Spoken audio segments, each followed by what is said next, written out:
वेद चित्रपतङ्गैः सह क्रीडितुमिच्छति।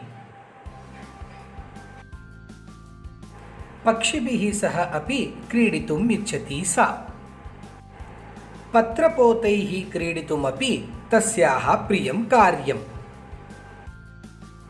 सिकतप्रासादान् रचयितुमपि इच्छति सा।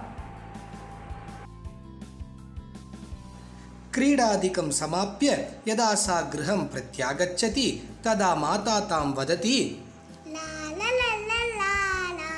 हे वेदे,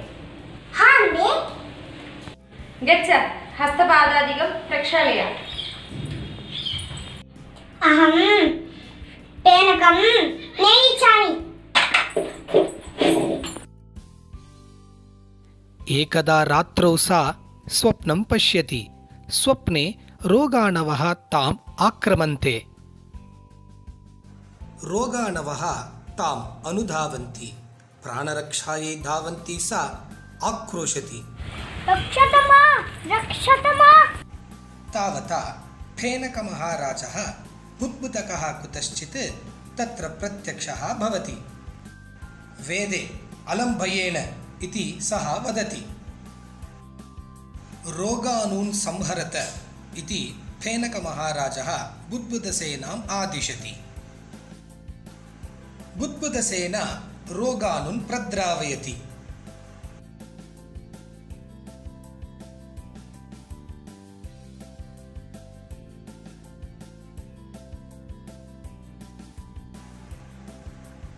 अधुना वेद फेनकं निच्छति। तेन च हस्तपादादिकं प्रक्षाल्य स्वच्छतां प्राप्नोति अपि।